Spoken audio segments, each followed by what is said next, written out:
Présentement, le 11 mars 2024, mon poids à jeun était 232,6 livres, OK? Je vais vous faire un petit résumé de ce qui s'est passé la semaine dernière, OK? J'ai même un petit vidéo aussi d'un de mes gros cheat meals, dans le fond, un de mes gros repas triches que j'ai fait. Dans le fond, la semaine dernière, le 3 mars, je pesais 235,2 livres. Je lookais bien. J'aimais mon look.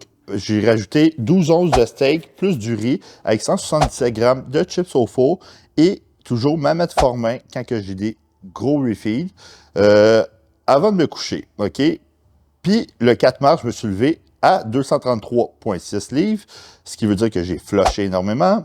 J'ai rajouté encore 12 onces de surlonge. Mais là, je l'ai acheté je l'ai acheté pas au resto, je l'ai acheté à l'épicerie, dans le fond, du surlonge, dans le fond, teriyaki ball, ça s'appelle triple A Angus. Pourquoi? Parce qu'au restaurant, il y a tout le temps des filaments de gras, j'aime pas le gras. Il y a tout le temps aussi des nerfs, j'aime pas les nerfs, puis j'y jette, OK? Puis je préfère la viande qui est extrêmement maigre, OK? Puis moi, je suis quelqu'un qui va, surtout avec des diètes haut en glucides, bas en gras. Par la suite, je me suis rajouté 2 patates, 177 grammes de chips au four, puis j'ai toujours pris ma metformin aussi. 5 mars, le poids va encore baissé.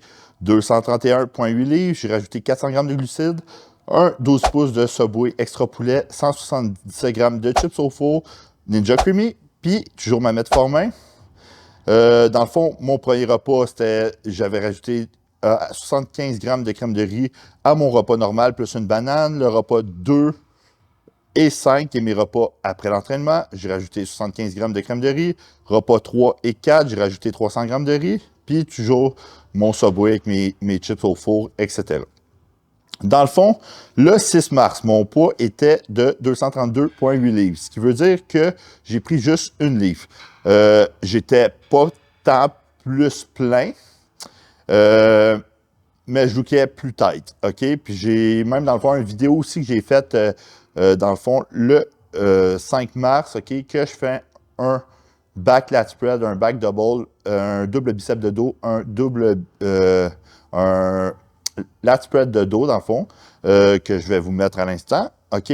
Par la suite, dans le fond, le 6 mars, OK, je me suis rajouté 400 grammes de glucides. J'ai voulu y aller plus agressif là. 2 burgers avec une grande frite, que je vais vous montrer la petite vidéo, avec 2 gros biscuits faits par un de mes athlètes, Florent, il était écœurant, avec ma metformin. Le 7 mars, c'était un rest day, dans le fond, une journée de repos. Je me suis levé à 235,8 livres. Je faisais un peu d'eau dans les fesses, ses abdos. Honnêtement, est-ce que ça a valu la peine de changer mon type de journée haut en glucides? Non. Pourquoi? Parce que ce qui s'est passé, c'est que ma taille était plus large. J'avais plus de la difficulté à contrôler mon midsection parce que, dans le fond, la viande rouge, OK, quand c'est gras, ça reste dans l'estomac extrêmement longtemps. OK? Mais oui, je lookais extrêmement plus plein. Le 8 mars, OK, c'était vraiment un beau look. Même Nick, il m'a checké. Dans le fond, je pesais 234,4 livres. Mais le 8 mars, OK, ma taille est encore un peu plus grosse. Dans le fond, le 9 mars, OK, je pesais 234,8 livres. C'était vraiment un beau look. Puis, dans le fond, mais l'affaire, c'est encore le problème avec la taille. Tout ce qui est bouffe inflammatoire, honnêtement, ça me fait pas. Je trouve que je gère moins bien. Puis en plus, j'ai eu des gros cravings parce que ça faisait des semaines que je n'avais pas triché, des vrais triches. OK, fait que là, ça m'a donné des gros cravings. OK, ça a été plus difficile cette semaine-là. OK, en plus de ça, le 10 mars, dans le fond, mon poids, parce qu'on a reculé l'heure, était une livre de plus que le 9 mars. Ça veut dire 235,8 livres. Mais tu sais, quand tu recules l'heure, ça joue un peu. J'ai l'habitude de me coucher à la même heure tout le temps puis de me lever à la même heure. OK, j'ai monté mes hormones de croissance le 9 mars comme ajustement, juste pour vous dire. J'ai monté mon UM-Bind aussi. J'ai voulu rajouter aussi du létrozole. Pourquoi? Puis je faisais de la Rimidex. J'ai enlevé la Rimidex, rajouté du létrozole. Je fais aussi de l'aromazin. Pourquoi? Parce que dans le fond, là, mon but, c'est d'être prêt à 2 semaines avant la compétition. Fait pour commencer à enlever tout ce qui est fat burner, style UM-Bind, etc., caféine. Puis je veux voir mon look totalement écorché, à quoi que ça ressemble. Et en plus que j'ai rajouté, parce que mes performances commencent à diminuer, de l'allotestin. OK, pas beaucoup. 5 mg avant l'entraînement 1, puis je m'entraîne 2 fois par jour. Puis avant l'entraînement numéro 2. Ce qui veut dire que je prends 10 mg total dans la journée, sous la langue, que je fais fondre, ce qui empêche le premier passage par le foie, ce qui rend le produit moins hépatotoxique. Puis il faut savoir que les dosages d'allotestin pour la fertilité sont extrêmement élevés, entre 20 à 30 mg et plus, OK, pendant des mois et des mois et des mois. Fait que, tu sais, c'est pas de quoi que j'ai très peur, surtout que je m'entraîne 3 jours on, 1 jour off. Fait que les jours que je m'entraîne pas, je prends pas d'allotestin. L'allotestin, qu'est-ce que ça fait en préparation de compétition? Non, ça te donnera pas un look plus granuleux, ça va juste te permettre de pousser plus au gym, d'être plus agressif, ce qui va faire en sorte que ton muscle reste plein, que tu gardes tes charges élevées, que aussi ton muscle continue à pousser contre la peau parce que tes charges continuent à être élevées. OK? Honnêtement, le 10 mars, qui était hier, mon poids à 235,8 livres, j'étais flat, plat, puis inflammé. Pourquoi inflammé? Parce que, comme je vous ai dit, j'ai triché de la bouffe inflammatoire, puis ça prend du temps avant que ton aldostérone se règle, etc. Pour moi, la bouffe inflammatoire, ça me fait pas. Moi, je peux manger énormément de glucides, OK? Tout ce qui est glucides, je peux en manger en quantité industrielle sans faire d'inflammation. Dès que je tombe dans des gras trans, dans de la bouffe inflammatoire transformée, des biscuits, des burgers, ben ça me fait inflammer. Ça m'avait fait ça aussi quand j'avais essayé pour un Pokéball du resto. Ça m'a fait ça quand j'étais allé au Boston Pizza pour la fête à mon père. OK? Puis en plus, j'avais pris de quoi d'assez clean, mais c'était transformé. Fait que ça me fait ça. OK? Alors, je vais rester avec mes journée riche en glucides habituelle, qui est mon 7000 calories avec mon Subway, puis y aller avec des journées, mes journées basses normales, puis mes journées avec mes steaks et chips, puis patates au four, quand que je suis vraiment plat, puis quand que je suis trop plat, ben y aller avec mes 7000 calories, parce que j'inflamme pas, je look mieux, puis je retiens pas d'eau. Fait que ça, c'est une leçon que j'en ai tirée. Fait que faut essayer des affaires en préparation, compétition. Moi, je sais que tout ce qui est burger frites, en ce moment, ça me fait pas. Surtout que ça fait des semaines et des semaines et des semaines et des semaines que j'en ai pas mangé. OK? Fait que ça, c'est mes ajustements. J'ai aussi rajouté 3000 pas par jour, ce qui veut dire que maintenant, mon total de pas va être 18 000 par jour. Pourquoi? Parce que mon but, c'est d'accélérer les choses, faire en sorte que je sois prêt d'avance pour réduire les pas, réduire les brûleurs de gras. Tous ces ajustements-là sont super importants. OK? Puis en plus, hier, OK, le 10 mars, j'étais plat, comme je vous dis, et inflammé. J'arrêtais pas de tomber en hypoglycémie tout le long de la journée. C'était vraiment pas le fun. Fait que je me suis rajouté 177 grammes de chips au four, plus un autre demi-sac, qui est 85 grammes environ. OK? Puis je me suis levé plus léger un matin, aujourd'hui le 11 mars, à 232,6 livres. Puis je viens de checker ma shape avec Nick. Je suis encore extrêmement plat. À ce soir, je vais me rajouter un surlonge, 2 patates avec chips au four, avec l'appui de Nick, qui m'aide beaucoup pour cette prep-là. Fait que c'est ça mes ajustements, c'est ça que je me rajoute.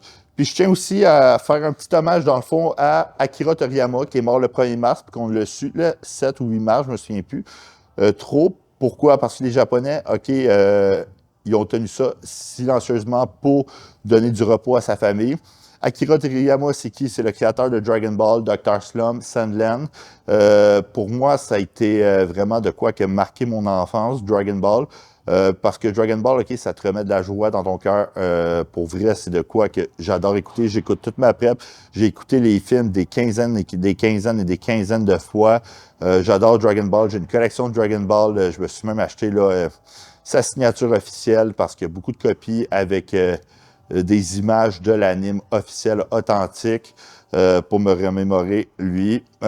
Pour vrai, OK, Dragon Ball, OK, Goku, c'est mon personnage préféré. Je peux me reconnaître dans lui. Il veut toujours s'entraîner dur pour se dépasser, être toujours le meilleur, OK? Puis c'est ça qu'il faut faire dans la vie. On s'entend que chaque personnage dans Dragon Ball a un trait de personnalité, puis tu peux te reconnaître dedans ça. Quand je suis triste, etc., ça remet du bonheur dans ma vie. Moi, c'est ma passion, autre que le bodybuilding. Tu sais, plus tard, je me vois voyager au Japon, aller dans les Anime Fest, tout ça. J'adore vraiment le côté joyeux, le côté de Dragon Ball. J'espère qu'Akira Toriyama va reposer en paix. Je sais que là, il avait écrit aussi, il y avait le film de Sandland qui sortait sur Disney+. Il y a aussi, dans le fond, il a écrit Daima qui sort en septembre. Il y a Sparking Zero qui va sortir aussi cet automne. Je suis vraiment triste de cette nouvelle-là. J'espère que celui qui va reprendre son flambeau dans Dragon Ball ne scrapera pas, ne détruira pas son image, l'image qu'il a mis et tous les efforts qu'il a mis dans Dragon Ball. Puis j'espère qu'il repose en paix, puis que le paradis est comme qu'il l'a dessiné dans ses livres. Pour de vrai, OK, c'est vraiment une triste nouvelle. C'est celui qui a fait en sorte que tous les animes aujourd'hui existent. Grâce à lui, je pense pas que One Piece, One Punch Man, etc. serait aussi populaire. C'est le premier anime vraiment américanisé. Il y a des centaines de jeux vidéo, des millions et des millions d'exemplaires de livres vendus. Dragon Ball, ça vaut au-dessus de 200 milliards de dollars aujourd'hui. Pour vrai, moi, ça a marqué mon enfance. J'espère que vous aussi. J'espère que vous connaissez ça. Si vous ne connaissez pas ça, allez l'écouter. Nick, justement, il a commencé à l'écouter, puis il aime ça. Fait que merci à tout le monde d'avoir écouté cette petite vidéo-là. N'hésitez pas à écrire en commentaire tout ce que vous aimeriez découvrir, que ce soit sur moi, que ce soit ce que vous aimeriez apprendre. OK? N'hésitez pas à liker la vidéo, OK? À vous abonner à ma chaîne, puis active donc les notifications, OK? Pour vrai, je fais ça pour vous. Je fais ça pour vous divertir, pour que vous appreniez, OK? Ça serait vraiment, vraiment, vraiment, vraiment un minimum d'activer les notifications pour voir toutes mes prochaines vidéos qui vont sortir. Il y en a plusieurs qui vont sortir sur plein de sujets en particulier, OK? Que ce soit anabolisant, diète, performance, etc. Fait que merci à tout le monde, puis on se revoit dans une prochaine vidéo.